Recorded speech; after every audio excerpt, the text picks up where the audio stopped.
impossibilitar um psicólogo de melhor entender, de um ponto de vista técnico, o pensamento de Einstein. Mesmo depois da gravidez de Emma, Jung prosseguiu com a sua fixação sexual, alto, elegante, sedutor, inteligente, culto e bom conversador. Ele conseguia ser objeto constante do interesse feminino.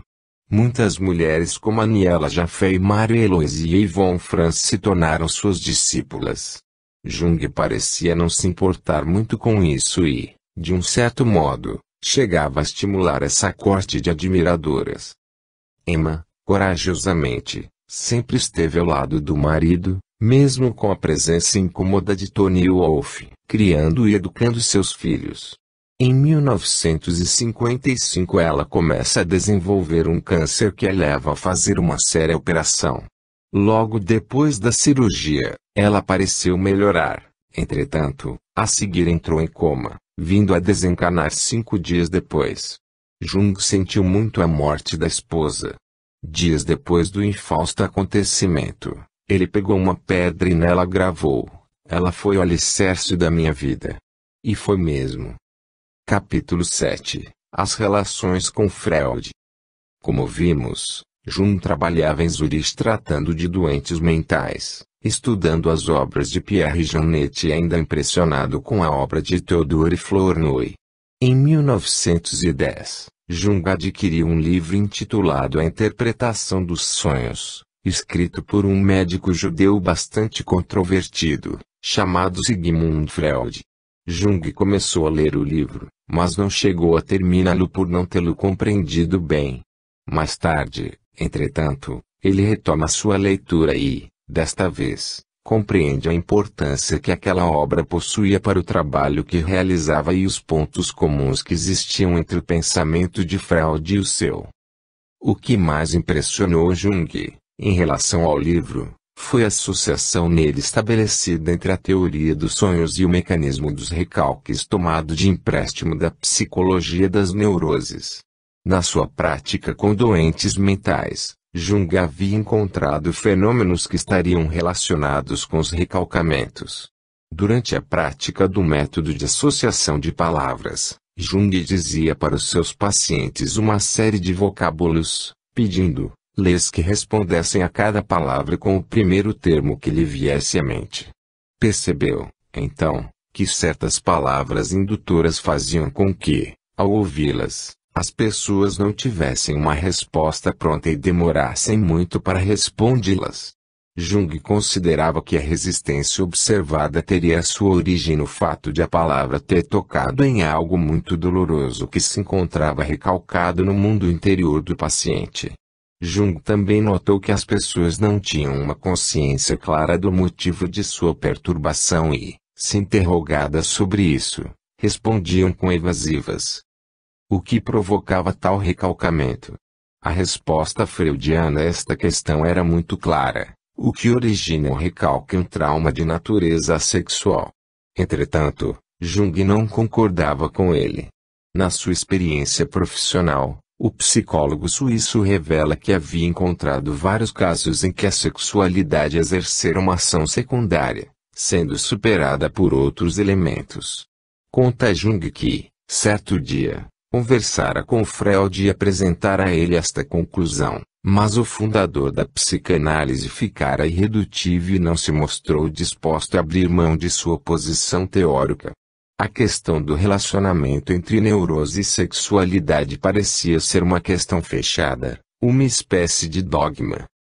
As primeiras relações entre Jung e Freud foram difíceis para o primeiro que estava iniciando uma carreira universitária a qual se mostrava bastante promissora. Por seu turno, Freud era, no início de seu trabalho, uma persona non grata, uma espécie de outsider ou escritor maldito com ideias muito estranhas para o seu tempo.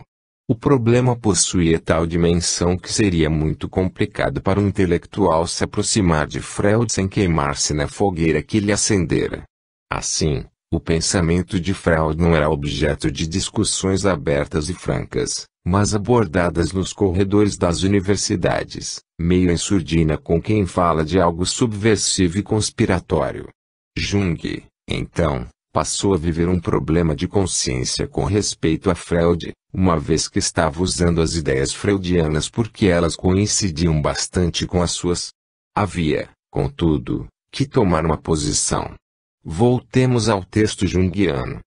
Um dia, encontrava-me no laboratório preocupado com o problema quando o diabo murmurou-me em meu ouvido: o destaque é nosso, que eu tinha o direito de publicar o resultado de minhas experiências e conclusões sem mencionar Freud. Não me dedicar a tais experiências muito antes de compreender o que quer que fosse de sua obra. Ouvi, então, a voz de minha segunda personalidade: é fraudulento agir como se não conhecesse Freud. Não se pode edificar a própria vida sobre uma mentira. O caso ficou, então, resolvido. A partir deste momento, tomei abertamente o partido de Freud e lutei em seu favor.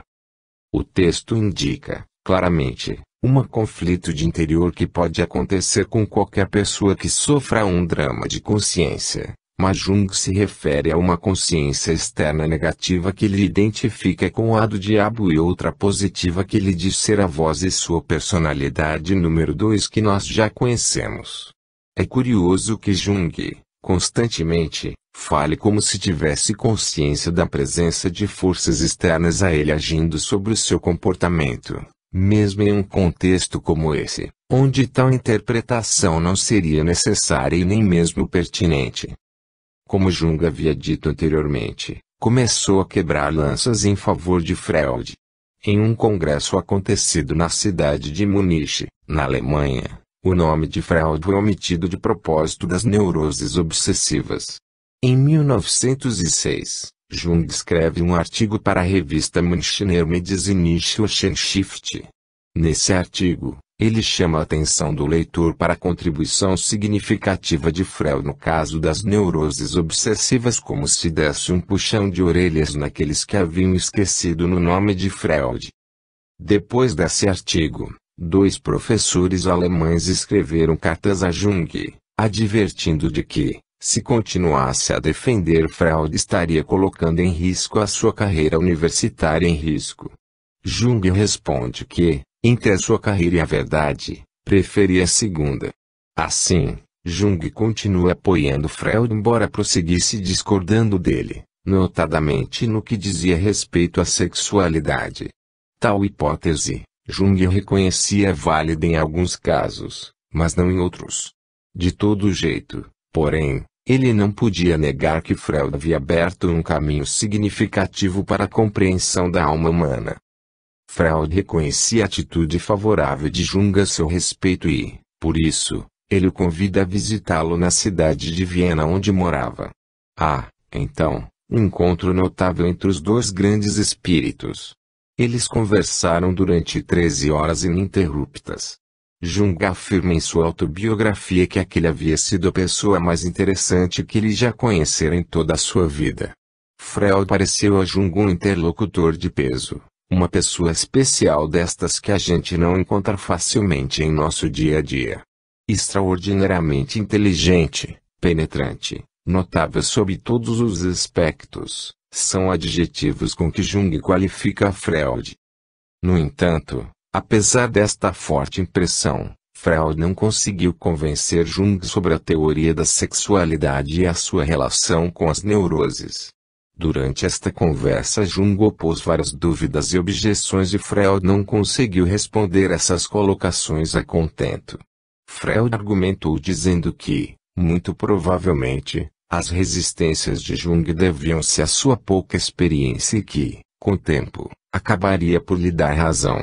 Jung, por seu lado, compreendia que a teoria de Freud era importantíssima, tanto do ponto de vista pessoal como filosófico. Entretanto, continuava ainda com reservas em relação à totalidade dos conceitos freudianos. Havia, porém, um outro complicador, uma questão tão séria quanto a primeira e que também separava os 2 homens, a espiritualidade. Jung se lembra de que, todas as vezes em que a questão vinha à baila, Freud desconversava como se aquele assunto o incomodasse não pouco. Em verdade, O tema da sexualidade era a menina dos olhos e ele não parecia ver outra possibilidade de explicação das neuroses a não ser aquela. Para se ter uma ideia do pensamento de Freud, vamos mais uma vez nos valer do texto de Jung. Tenho uma viva lembrança de Freud me dizendo: meu caro Jung, prometa que jamais abandonará a teoria sexual. É o que importa essencialmente. Olhe, devemos fazer dela um dogma, um baluarte inabalável. Ele dizia isso com ardor como o pai que diz ao filho: prometa-me, meu filho, uma coisa, não deixe de ir à igreja aos domingos. Um tanto espantado, perguntei-lhe: um baluarte contra o quê? Ele me respondeu: contra o lado negro do... Aqui hesitou um momento e acrescentou: do ocultismo. O que me alarmou em primeiro lugar foi baluarte contra o ocultismo e o dogma. O dogma, isto é, uma profissão de fé indiscutível, surge apenas quando se quer esmagar uma dúvida de uma vez por todas. Não se trata mais de um julgamento científico, mas se revela somente como vontade pessoal. A força da expressão lado negro do ocultismo desgostou bastante a Jung porque, sob a rubrica ocultismo, Freud colocava tudo aquilo que a filosofia, a religião, a metagnomia diziam, então, sobre a alma e as suas faculdades. Para Jung, a teoria da sexualidade era tão oculta quanto o próprio ocultismo, uma vez que, nem um nem outro, estavam suficientemente provados de um ponto de vista estritamente científico. Talvez Jung não tenha gostado da palavra dogma porque ela o fazia lembrar-se de seu pai que usava o dogma como um refúgio para suas incertezas religiosas, ou porque o visse na intimidade de seu ser, ecos distante da espiritualidade lembrando-lhe os compromissos que teria na Terra e Freud, ali, assumindo uma posição dogmática estaria fechando uma porta que ele deveria abrir. A atitude de Freud perturbava Jung. Um espírito profundamente religioso e apaixonado pela mitologia não conseguia entender como Freud podia dar mais importância à sexualidade do que à religião. Em verdade, comenta Jung, a teoria da sexualidade em Freud tinha um valor muito próximo daquele que se atribui à divindade. Certa ocasião, em 1909, durante uma conversa com Freud, Jung o questionou sobre os fenômenos paranormais e a precognição. Freud, cheio de preconceitos materialistas, responde a Jung que não perdesse tempo com aquele tipo de coisa, pois se tratava de mera tolice. O espírito positivista de Freud, naquele momento, atingiu tal proporção que Jung teve de se conter para não lhe dar uma resposta mais ácida. Enquanto a conversa se desenvolvia, com Freud argumentando com veemência contra os fenômenos parapsicológicos, Jung sentiu um grande mal-estar. Pareceu-lhe que o seu diafragma estava pegando fogo. De repente, houve-se um grande estalo em uma estante que estava próxima a eles. O ruído fora bastante forte a ponto de assustar os dois homens. Ambos tiveram a impressão de que o móvel iria cair sobre eles. Então, Jung disse a Freud: viu? É isso que eu chamo de fenômeno catalítico de exteriorização. Isso é puro disparate.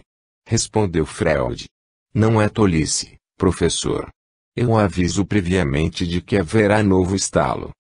Mal Jung havia dito estas palavras, houve, mais uma vez, um novo estalo no mesmo móvel.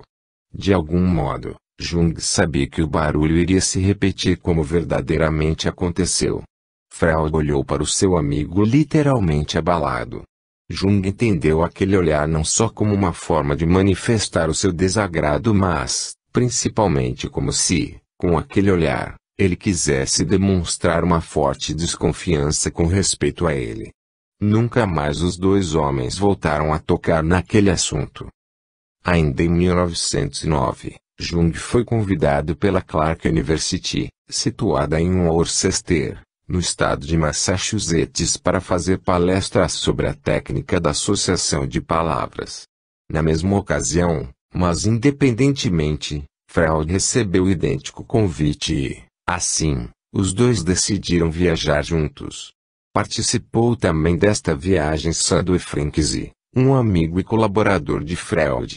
Nessa viagem houve um fato estranhíssimo. Na cidade de Bremen, Jung, conversando com Freud, fez referência aos cadáveres do pântano.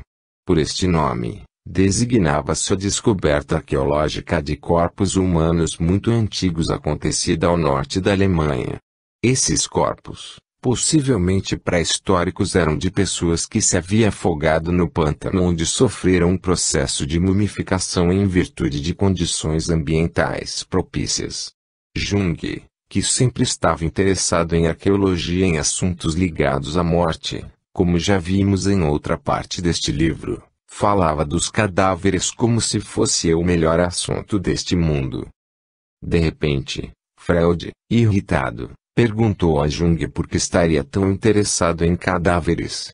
Jung procurou responder, mas Freud, repentinamente, sofreu um desmaio. Mais tarde, Freud teria dito ao próprio Jung que considerava a conversa sobre cadáveres como um sentimento de hostilidade contra sua pessoa e achava que Jung desejava, inconscientemente, a sua morte. Jung ficou muito admirado com aquela interpretação de Freud sobre ele. Em um outro momento, durante uma conversa entre eles sobre a reforma religiosa do Egito no tempo do faraó Amenópis IV, Freud, que discordava de Jung mais uma vez, teve outro desmaio. Esses desmaios táticos de Freud não deveriam ser vistos por Jung com tanta admiração, uma vez que ele próprio aprendera a desmaiar para não ir à escola. Pouco a pouco, à medida que a importância de Freud crescia e o seu trabalho ia sendo reconhecido, formou-se, em torno dele, um grupo de estudiosos de psicanálise que daria origem, mais à frente, à Sociedade Psicanalítica. Freud, naturalmente, era o centro mesmo desta constelação, ou melhor dizendo, a estrela mais brilhante. Jung fazia parte deste grupo e era considerado por Freud como seu sucessor à frente do movimento. Jung, por seu turno, não se acomodava facilmente aos moldes propostos por Freud e, um dia, chegou à conclusão de que deveria deixar aquele grupo. E por que tomara tal decisão? Vamos ler a explicação do próprio Jung. Compreendi então por que a psicologia de Freud me interessava tanto. Minha necessidade era saber, de qualquer maneira, em que consistia sua solução razoável. Para mim, esta era uma questão vital e me sentia pronto a grandes sacrifícios a fim de obter a resposta. Comecei a ver claro. Ele mesmo sofria de uma neurose fácil de se diagnosticar, com sintomas muito incômodos, como pude descobrir durante a nossa viagem à América. Nessa época ele me ensinara que todos são algo neuróticos e que, portanto, é preciso que seja tolerante. Entretanto, esta afirmação não me contentava. Queria saber de que maneira poderia evitar uma neurose. Vira que nem Freud nem seus discípulos podiam compreender a importância que tinha, para a teoria da psicanálise, o fato de que o próprio mestre não conseguia sair de sua própria neurose. Quando ele manifestou a intenção de identificar a teoria e o método para fazer disto uma série de dogmas, senti que não poderia continuar a colaborar com ele. Nada pude fazer senão me afastar. Jung, em seguida, decide publicar um livro intitulado Metamorfoses e Símbolos da Libido, obra que marcará a ruptura definitiva entre os dois psicólogos. Sobre isso, esclarece, eu sabia de antemão que o capítulo Sacrifício me custaria a amizade de Freud. Neste capítulo Jung expôs a sua própria concepção de incesto e a metamorfose decisiva do conceito de libido. Ora, esse conceito era demasiadamente caro a Freud para que ele perdoasse Jung por aquela transgressão. Encontrava-se ali, ainda, outras ideias que Freud não aprovaria, daí a certeza de Jung de que aquele livro e, principalmente, o capítulo aludido, marcaria o fim de seu relacionamento com o mestre de Viena. Em verdade, houve outros fatores que contribuíram para a cisão entre Jung e Freud, motivos esses que não cabem no espaço deste livro a não ser que nos afastemos muito de nossa proposta inicial. Por fim, gostaria de lembrar uma coisa. Em um certo momento de seu livro autobiográfico, Jung fala da atitude cética de seu ceticismo e secura perante a vida. Esta referência à personalidade de Freud nos fez lembrar uma passagem do espírito André Luiz através da pena de Francisco Cândido Xavier em seu livro Entre a Terra e o Céu. Nessa obra, o espírito instrutor fala a André Luiz sobre os trabalhos de Freud, criticamente, mas de um modo muito mais sutil e amoroso do que o fazem os críticos encarnados. Citaremos este trecho à guisa de conclusão. Freud vislumbrou a verdade, mas toda verdade sem amor é como luz estéril e fria. Não bastará conhecer e interpretar. É indispensável sublimar e servir. O grande cientista observou aspectos de nossa luta espiritual da senda evolutiva e catalogou os problemas da alma, ainda encarcerada nas teias da vida interior. Assinalou a presença das chagas dolorosas do ser humano, mas não lhe estendeu o eficiente bálsamo curativo. Fez muito, mas não o bastante. O médico do porvir, para sanar as desarmonias do espírito, precisará mobilizar o remédio salutar da compreensão e do amor, retirando do próprio coração. Sem mão que ajude, a palavra erudita morre no ar. Capítulo 8 Xamanismo, Sonhos e Viagens Fora do Corpo. Nesse capítulo, visamos preparar o nosso leitor para o capítulo seguinte. Aqui, vamos nos apoiar em um capítulo do livro de Marie-Louise von Franz, discípula de Jung intitulado Jung, seu mito em nossa época. O capítulo a que nos referimos chama-se A Jornada para o Além. A autora nos lembra que as origens mais remotas da moderna psicoterapia que a história consegue registrar estão no xamanismo arcaico e nas práticas dos curandeiros entre povos primitivos tanto nas primeiras civilizações como entre as comunidades primitivas de nosso tempo. Lembra Marie-Louise que há uma diferença entre o sacerdote e o xamã. Nas sociedades ditas civilizadas, o sacerdote é o guardião do ritual e da tradição religiosa coletiva. O xamã entre os povos primitivos é detentor de técnicas conseguidas por meio de suas experiências individuais como o mundo dos espíritos. Sendo a sua função primária o tratamento de moléstias e de distúrbios na vida da comunidade.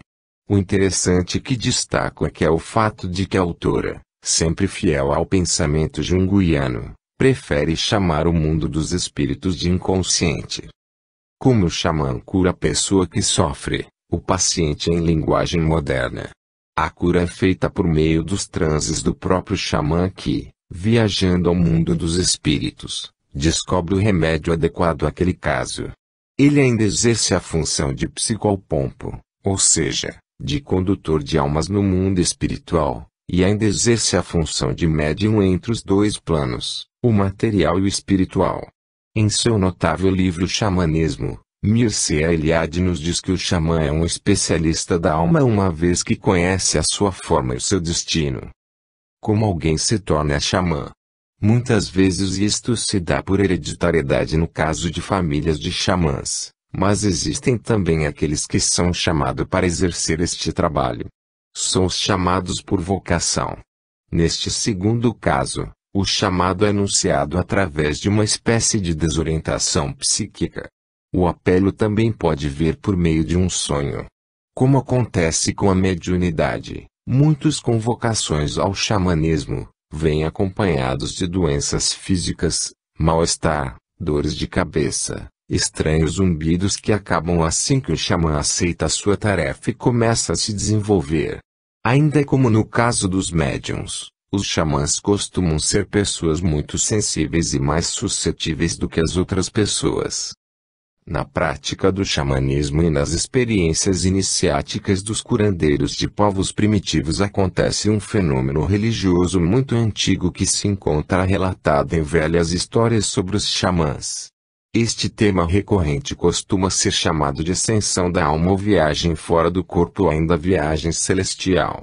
Na cultura judaica, no primeiro livro de Enoque uma dessas viagens teria sido feita por este profeta que, já perto do final da vida, teria sido levado ao céu pelo Espírito do próprio Deus onde toma conhecimento de certas revelações.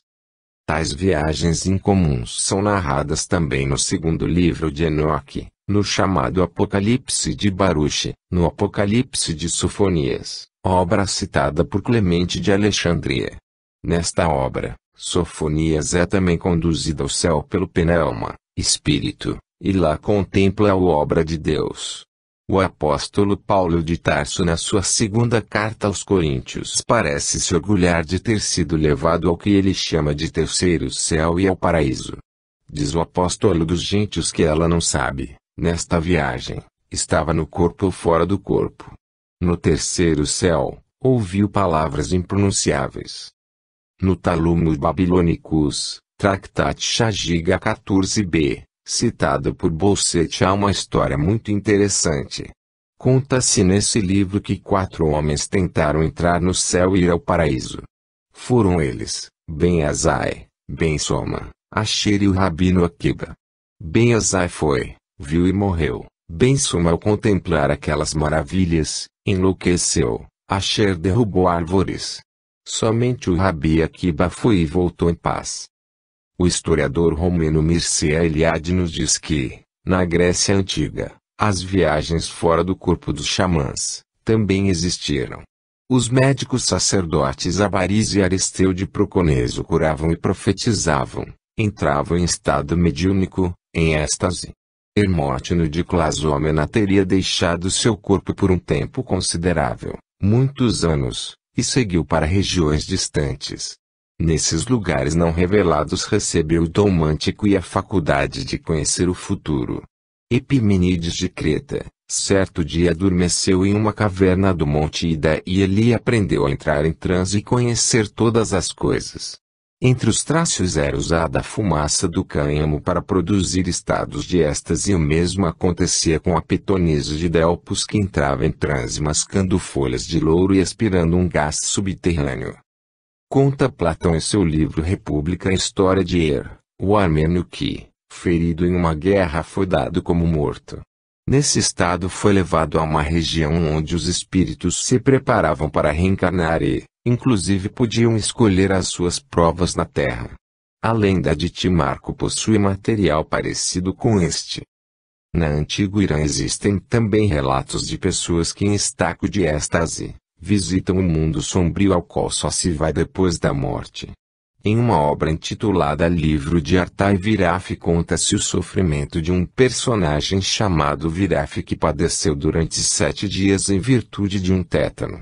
Nesse período, a alma de Viraf viaja, vagueia pelos parâmetros celestiais e cruza a ponte Simvat, que deve ser atravessada pelo espírito depois da morte. Do outro lado da ponte, ele vê os lugares da danação e da bem-aventurança dos desencarnados. O romano Cipião, conta-nos o historiador grego Macróbio, é instruído nos segredos do além pelo espírito de um seu ancestral. Todos esses exemplos de viagens extracorpóreas servem para que o leitor leia o próximo capítulo bem mais informado. Capítulo 9, Sonhos e Visões, Surgimento de Filemon. A ruptura com Freud fora demasiadamente dura para Jung, muito mais do que ele próprio imaginara. Ele passou por um período de incerteza interior e mesmo de desorientação. Parecia que a falta de Freud abrira um abismo difícil de contornar ou uma região sombria onde ele não conseguia se encontrar. Tornou-se também, para ele, muito difícil relacionar-se com seus clientes do mesmo modo como se havia relacionado anteriormente. Decidiu, então, que o melhor a fazer naquele momento era escutar atentamente os seus clientes, utilizar a matéria oferecida pelos sonhos deles, tomando-os como ponto de partida para penetrar o mais profundamente possível daquelas pessoas para aliviá-las de suas dores. Acontecem, então, com Jung alguns sonhos muito interessantes. No dia 24 de dezembro de 1912, Jung teve um sonho. No sonho ele se encontrava em uma belíssima logia italiana com colunas, pisos e balaustrada de mármore. Via-se sentado em uma cadeira dourada de estilo renascentista. Diante dele, havia uma mesa de rara beleza, talhada em pedra verde, muito semelhante à esmeralda. Sentado, Ele podia olhar a paisagem à distância porque o lugar onde ele estava ficava no alto. Ele observava seus filhos que estavam sentados à mesa. Esta primeira parte do sonho, que se chama apresentação, nos dá a cena de abertura, o local onde se passa o sonho e as pessoas envolvidas. Na segunda parte, o desenvolvimento do enredo, que se chama trama onírica, Jung vê um pássaro baixar do céu. Tanto poderia ser uma pequena gaivota ou uma pomba. O pássaro pousa graciosamente sobre a mesa. Jung faz um sinal para que seus filhos não se movessem, pois poderiam espantar o belo pássaro que havia pousado ali. De repente, a bela ave se transforma em uma menina pequena com uma linda cabeleira loura. A menina sai correndo com os filhos de Jung e vão brincar entre as colunatas do templo. Jung, porém, continuava sentado onde estava, refletindo sobre o que estava vendo. A menina volta-se para onde ele estava e, carinhosamente, cinge-lhe o pescoço com um dos braços. De repente, a menina desapareceu e, em lugar dela, voltou a pomba e, falando com voz harmoniosa e linda, diz ela: só nas primeiras horas da noite, posso me transformar em um ser humano enquanto o pombo cuida dos 12 mortos. Dito isto, a ave alça voo para o infinito e Jung acorda. Jung nada entendeu deste sonho. Sabia apenas que era uma atividade habitual do inconsciente e mais nada. Não sabia o que significava aquela ave e muito menos o sentido da expressão 12 mortos. E a mesa esmeralda. Passou em revista algumas possibilidades de interpretação para aqueles signos oníricos, mas nenhuma delas pareceu-lhe adequada ou satisfatória. Nada tinha a fazer naquele caso senão esperar pelo rumo dos acontecimentos. Por aquela época, o espírito perturbado de Jung vivia prováveis lembranças de outras vidas, além da interferência de espíritos imperfeitos que provocavam visões de mortos, cadáveres colocados em fornos crematórios e coisas assim. Jung considera esse tipo de acontecimento como fantasias do inconsciente. Aconteceu, então, um outro sonho. Neste, ele se encontrava em uma região perto de Eliscamp, nas proximidades da cidade de Arles, onde existia uma alameda de sarcófagos da época merovingia. No sonho, Jung vem da cidade e vê uma alameda ornada de túmulos. Havia pedestais com lajes por cima onde os mortos repousavam. Cada um dos mortos usava roupas antigas e tinham as mãos postas no peito, como se vê nas representações dos mortos existentes nas antigas capelas funerárias. No sonho, entretanto, os mortos não são de pedra como acontece nas capelas, mas se assemelham a múmias. Ele, então, vai vendo, morto por morto, e descobre que eles pertencem a épocas diferentes. Ao reparar melhor em um deles, percebe que o morto parece acordar de seu sono. Ele percorre toda a série de mortos até chegar a um cavaleiro do século XII. Embora não esteja vivo, ele mexe com os dedos da mão esquerda. Novamente Jung não conseguiu explicar o seu sonho. Freud havia argumentado com ele que, em alguns casos, o inconsciente pode rever experiências antigas. Mas de que tipo? Como isso é possível? Pergunta a Jung. Esse sonho se repete e a perturbação de Jung aumenta e ele teme estar sendo vítima de uma patologia mental. Sem poder interpretar as imagens oníricas e sem mesmo explicar o que acontece com seu psiquismo, ele decide deixar a racionalidade para um canto e se entregar, por completo, ao destino que seu inconsciente havia programado para ele. Nesse momento, surge em sua mente, em uma fase de sua infância quando se dedicava à construção de pequenas coisas como casinhas e castelo feitos com pedrinhas e argamassa. Sim. Poderia ser isso, pensa Jung. Talvez estivesse faltando à sua vida um pouco de criatividade e a sua criança interior estava exigindo isso. Ficou, entretanto, confuso e envergonhado. Como poderia ele, um psiquiatra renomado, sair, por aí, brincando como criança? Bem, em tudo isso, algo lhe pareceu concreto. Ele havia apelado para o seu inconsciente, Viera uma resposta e o que deveria fazer era seguir a proposta que lhe for enviado. Passa, então, o seu tempo livre a catar pedrinhas que ele encontrava na beira do lago e mesmo dentro da água. Começa, assim, a retomar a sua infância, construindo casinhas, castelos e mesmo uma pequena cidade. Uma cidade necessita de um templo e ele o faz, embora tivesse dificuldade na construção do altar. Ocupa todo o seu tempo exercitando a sua criatividade, brincando com as pedras e confeccionando coisas. Com isso, sente-se um pouco melhor. Em 1913, a sua mediunidade volta a aflorar e ele tem uma visão. Vamos ver a narrativa do próprio Jung sobre este acontecimento.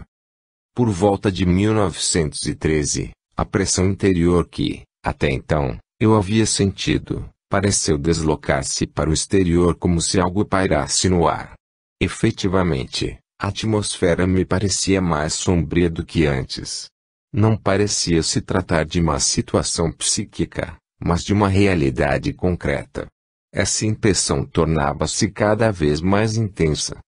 No mês de outubro, viajando sozinho, fui subitamente assaltado por uma visão. Vi uma onda colossal cobrir todos os países da planície setentrional entre o Mar do Norte e os Alpes. Quando atingiu a Suíça, vi as montanhas se elevarem cada vez mais, como para proteger o nosso país. Acabara de ocorrer uma enorme catástrofe. Eu via as vagas impetuosas e amarelas, destroços flutuantes das obras da civilização e a morte de inúmeros seres humanos. O mar se transformou em torrentes de sangue.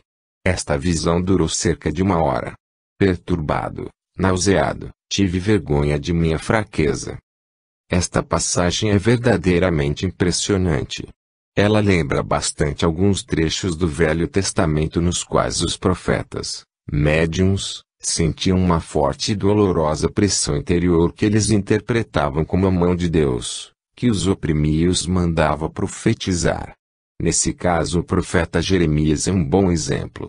Jung sente a mesma sensação que se poderia chamar de pré-profética.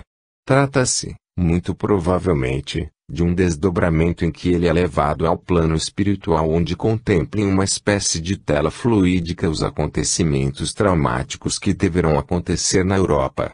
Esta visão se repete mais terrível ainda e, em uma delas, ouve uma voz que lhe diz, olha bem, isto é real e será assim. A visão prossegue até que, no dia 1º de agosto de 1914, eclodiu a Primeira Guerra Mundial. Jung prossegue no que ele considera como uma luta com seu inconsciente. Sente-se mergulhado em um mundo estranho, misterioso, sufocante. Tinha medo de que acontecesse com ele o que aconteceu Nietzsche ou Derlin. Angustiava-se em imaginar-se louco em lugares como Burgosville. Às vezes, ouvia barulhos semelhantes a trovoadas. Tem a impressão de que forças poderosas desejam subjugá-lo. Recorre a exercícios de yoga e isso acalma um pouco, mas não é o suficiente. Em 1913, voltava a ter uma estranha experiência. O relato de Jung sobre esta visão é interessante porque se tem a impressão de que ele provocou, conscientemente, o fenômeno que acreditamos ser de desdobramento. Vamos ao texto. Foi no ano de 1913 que decidi dar um passo definitivo. No dia 12 de dezembro, sentado em meu escritório, considerei mais uma vez os temores e me abandonei à queda. O solo pareceu ceder aos meus pés e fui como que precipitado em uma profundidade obscura. Não pude evitar o sentimento de pânico, mas, de repente, sem que eu houvesse ainda atingido uma grande profundidade, encontrei-me com grande alívio, de pé, sobre uma estranha massa viscosa. A escuridão era quase total. Pouco a pouco, meus olhos se habituaram com ela que parecia um crepúsculo sombrio. Diante de mim estava uma caverna obscura, um anão ali permanecia de pé. Parecia feito de couro como se estivesse mumificado. Tive de esgueirar-me, quase roçando nele a fim de entrar pela passagem estreita e fui patinando, água gelada alcançando meus joelhos, até o outro lado da caverna. Percebi, então, que, numa saliência da rocha cintilava um cristal vermelho. Ergui a pedra e, embaixo dela, havia um espaço vazio. A princípio, nada distingui nele, depois, percebi, no fundo, um curso de água. Passou um cadáver flutuando na correnteza. Era um adolescente de cabelos louro, ferido na cabeça. Seguiu um enorme escaravelho negro e, então, surgiu, do fundo das águas, um rubro sol nascente. Ofuscado pela luz tentei pôr a pedra no orifício, mas nesse momento, um líquido fez pressão e escoou através da brecha. Era sangue. Um jato espesso jorrou. Senti náuseas. Tive a impressão de que isso se prolongou intoleravelmente. Afinal o jato estancou, terminou a visão. Essa experiência foi bastante forte a ponto de deixar Jung prostrado. Ele interpreta o fato como uma intervenção fortíssima de seu inconsciente que lhe fala por meio da mitologia do herói solar do tipo egípcio, mito de Osíris onde o deus nasce e renasce a cada dia, reproduzido na figura do escaravelho, uma representação solar na mitologia do Vale do Nilo. Ele, porém, mais uma vez, não entende a mensagem de seu inconsciente no que diz respeito à presença do sangue. Jung está cansado deste jogo de gato e rato entre ele e as forças que lhe são desconhecidas. Resolve, então, desistir de qualquer tentativa de interpretar seus sonhos e visões. No dia 18 de dezembro, aconteceu um novo sonho. Desta vez, ele se encontra em uma montanha solitária e rochosa com um adolescente desconhecido, um selvagem de pele escura. O dia está surgindo e as estrelas do céu começam a se apagar. Ao longe, sobre as altas montanhas, ouve-se a trompa de Siegfried e ele compreende que deve matar o herói. Os dois, Jung e o selvagem, estão armados com fuzis. Esperam, então, emboscados, que Siegfried passe. O herói desce a montanha a toda velocidade, conduzindo um carro feito de ossos. Jung e seu companheiro atiram, e Siegfried cai mortalmente ferido. Jung teve remorso pelo que havia feito. Decide fugir, com medo de ser descoberto pelo crime que havia praticado. Cai uma chuva torrencial que, imagina Jung, deverá pagar as marcas de seu crime. Ele sabe que ninguém o descobrirá, mas continuará com um forte sentimento de culpa. Mais uma vez, o sonho lhe parece enigmático e insondável.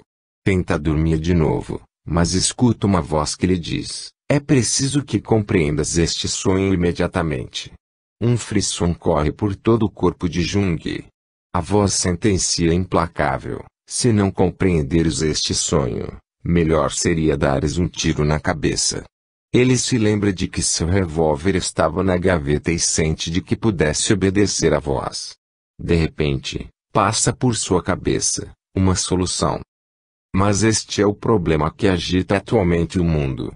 Siegfried representa o que os alemães queriam realizar, isto é, a imposição heróica da própria vontade. Onde há vontade há um caminho. Era precisamente isso que eu também quisera, mas tal coisa não era mais possível. O sonho representava uma atitude encarnada por Siegfried, o herói, não correspondia mais a mim mesmo. Por esse motivo foi necessário que ele sucumbisse. Esta interpretação satisfaz plenamente a Jung e ele consegue retomar o seu sono. Dias depois, ele tem uma nova experiência de desdobramento. Desta vez, ele viaja até uma região muito parecida com o Hades, o mundo dos mortos dos antigos gregos. Ali existe um muro rochoso onde ele encontra um homem idoso, acompanhado de uma jovem muito bonita. Reunindo todas as suas forças, ele aborda a dupla como se os dois fossem pessoas reais. Escutou, então, o que lhe diziam. O homem idoso disse que se chamava Elias e esta revelação abalou Jung. A moça se chamava Salomé e era cega. Elias disse ao psicólogo que ele e a moça estavam ligados desde toda a eternidade e isso aumentou ainda mais a confusão de Jung. Estava também com eles uma serpente negra que demonstrou uma estranha inclinação pelo sonhador. Jung resolve conversar com Elias porque Salomé não lhe inspirava confiança. Tem, a seguir, uma longa conversa com o velho cujo sentido não consegue entender. Sem poder compreender o sonho, Jung faz uma leitura do casal Elias e Salomé como dois arquétipos. O primeiro do velho sábio e a segunda, da Nilme, ainda poderiam encarnar o Logos e o Eros. Gostaríamos de fazer aqui uma especulação inteiramente livre.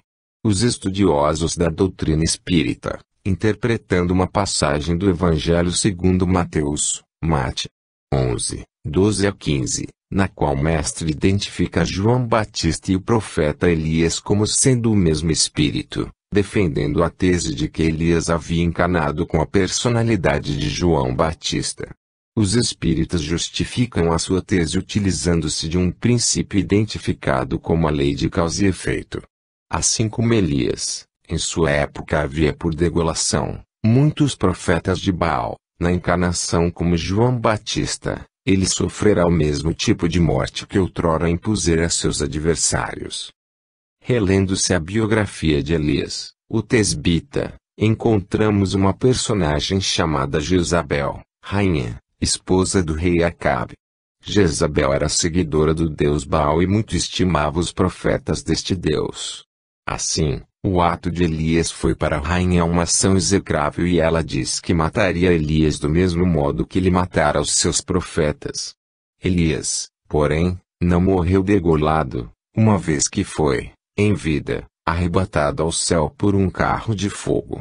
Teria Jezabel esperado tanto tempo para reencarnar como Salomé, filha, ou sobrinha, de Herodíades, mulher de Herodes, para dar o troco a seu antigo desafeto? Fica a pergunta. Voltemos, porém, ao nosso estudo principal.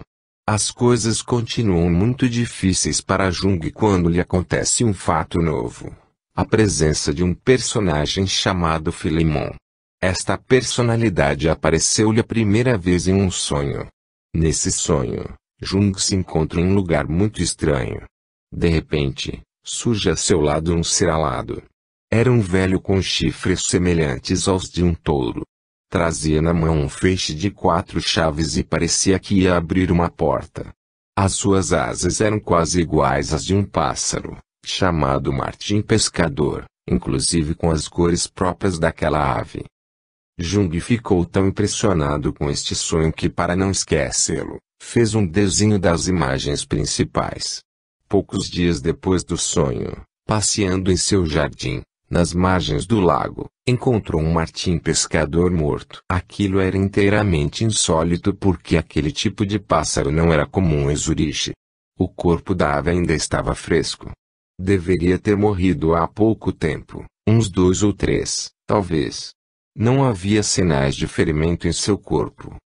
Em um segundo momento, Filemon passou a se intrometer nos pensamentos de Jung.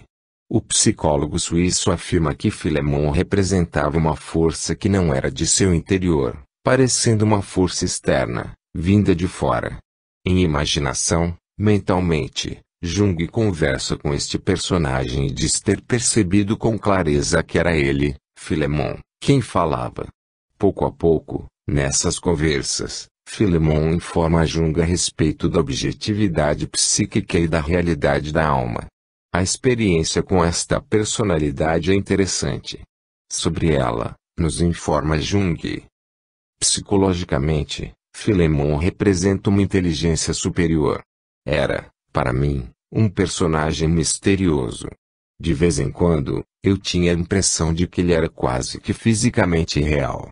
Passeava com ele pelo jardim e o considerava uma espécie de guru no sentido dado pelos hindus a esta palavra.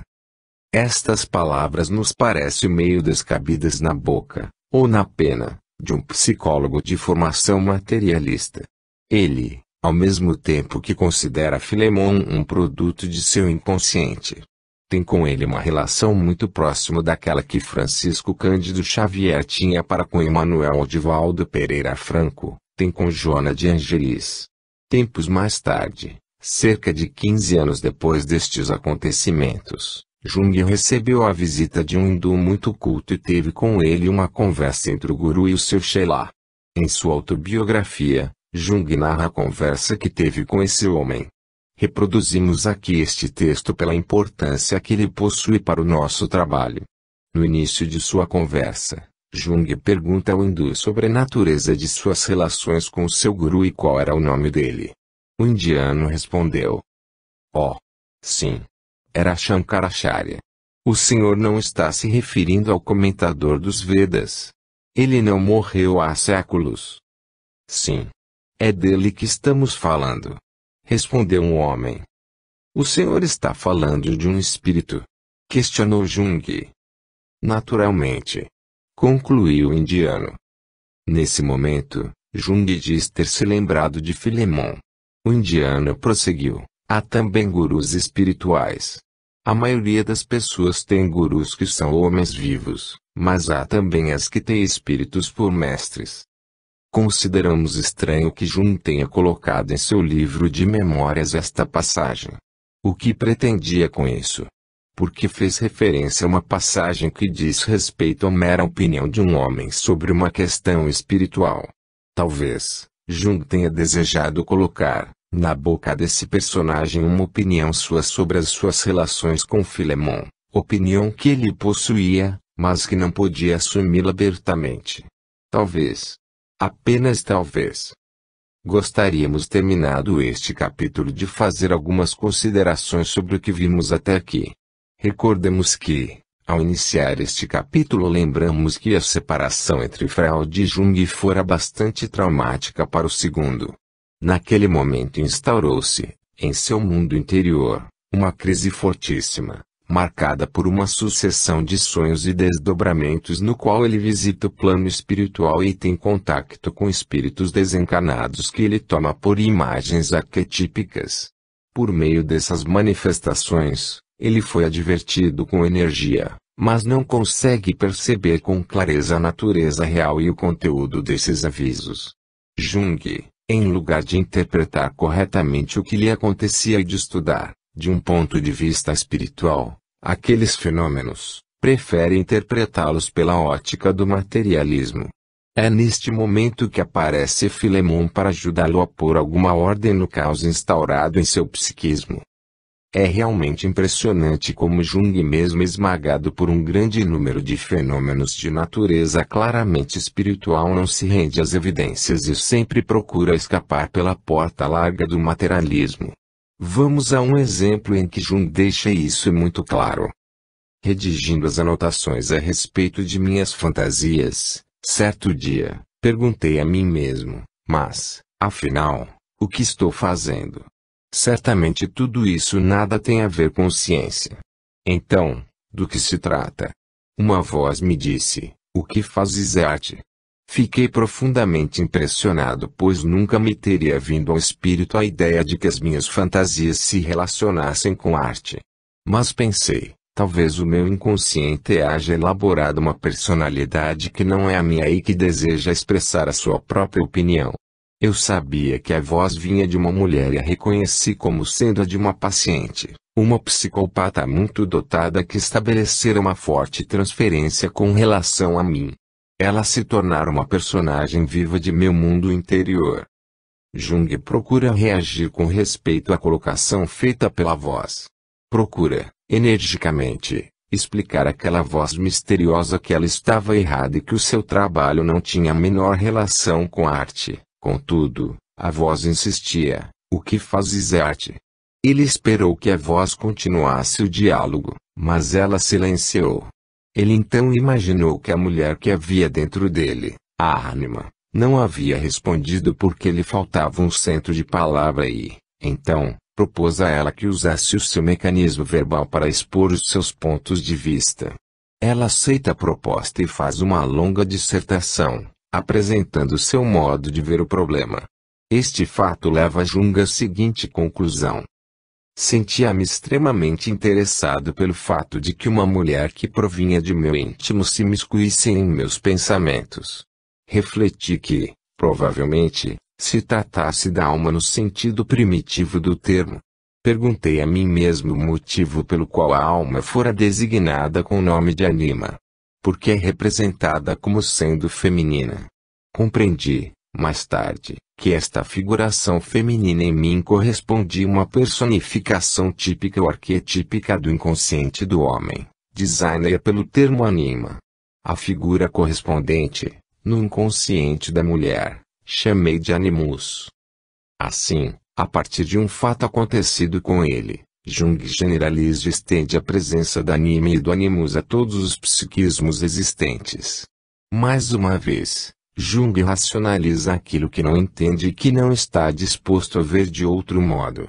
Volto a registrar a minha admiração e a perguntar: como é possível que uma pessoa tão envolvida com conceitos básicos do espiritismo, como a mediunidade, a reencarnação e suas consequências, mostre-se tão resistente a mudar essa leitura? Sem desejar fazer qualquer tipo de crítica a Jung, ou aos homens de ciência em geral, gostaria de lembrar como homens dedicados ao estudo dito científico, de um fenômeno qualquer podem se comportar de um modo tão cego e fanatizado quanto o comportamento de alguns religiosos que esses mesmos homens criticam. Uns são fanáticos por nada aceitarem fora do discurso oficial das ciências e outros, por aceitarem qualquer coisa imposta por livros sagrados ou por líderes de sua religião sem a menor crítica. Terminado este capítulo, gostaria de lembrar que o bom senso, a humildade, a capacidade de estar sempre revendo nossos pontos de vista, a coragem para fazer mudanças, o respeito pela opinião alheia e, principalmente, o amor pela verdade, estejam onde estiverem, são qualidades indispensáveis a todas as pessoas que desejem realmente estudar um assunto com verdadeira honestidade. Capítulo 10 – Uma parada no inconsciente. Até aqui se usou a palavra inconsciente como se ela fosse de inteiro domínio do leitor. Entretanto, julgamos necessário abrir um capítulo para estudá-la com um pouco mais de calma para que se possa entender melhor o que se quer dizer com este conceito. Em primeiro lugar, gostaríamos de lembrar que o inconsciente não foi uma descoberta de Sigmund Freud e muito menos uma criação deste genial psicólogo. As pesquisas de Henri Ellenberg e Lancelot Witt mostram que, há muito tempo, já se sabia de uma dimensão do psiquismo humano do qual o consciente não teria o menor conhecimento. Quando se estudam as culturas antigas como a do Egito, a Mesopotâmia, Grécia e Roma, principalmente em seus textos mítico-religiosos, encontram-se várias referências a um tipo de experiência que escapa, por completo, à consciência. Apóstolo Paulo demonstra uma luta interior e confessa que não é inteiramente dono de suas ações, ao dizer: eu ainda faço o mal que não quero e não pratico o bem que desejo. Santo Agostinho, 354 a 430, uma das figuras mais expressivas da Igreja Católica na Idade Média e um dos maiores filósofos do mundo ocidental, confessou: não consigo aprender tudo quanto sou.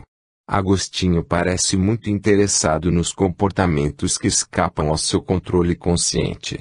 Em uma outra passagem de sua obra, ele pergunta sobre até que ponto seria moralmente responsável por seus sonhos. Colocadas essas primeiras questões, avancemos um pouco mais. Sem maiores dúvidas, o primeiro filósofo da modernidade a quem se deve uma formulação mais clara da noção de inconsciente foi o pensador alemão Gottfried von Leibniz, 1646 a 1716. Leibniz trata deste assunto ao desenvolver a sua teoria das mônadas que ele considerava fundamento da matéria e não os átomos. As mônadas de Leibniz eram elementos muito complexos, sendo, inclusive, inteiramente materiais. Para ele, cada mônada seria uma unidade psíquica inextensa que, embora de natureza mental, possuía algumas propriedades da matéria física. Quando algumas delas se agregava, criava extensão. Em termos muito gerais, as mônadas poderiam ser associadas à percepção. Leibniz acreditava que a atividade mental, ou das mônadas, possuem graus diversos de clareza ou de consciência. Ele considerava dois momentos ou etapas de percepção. A primeira se chamava pequenas percepções que, quando atualizadas, transformam em apercepção. O som das cascatas, por exemplo, é formado da queda das gotas individuais, pequenas percepções, que não são percebidas individualmente mas que, quando reunidas em número suficiente, ganham extensão e formam a cascata, isto é, se transformam em uma percepção. Haveria, portanto, segundo Leibniz, uma dimensão do ato de perceber que nos é inteiramente inconsciente. Passou-se mais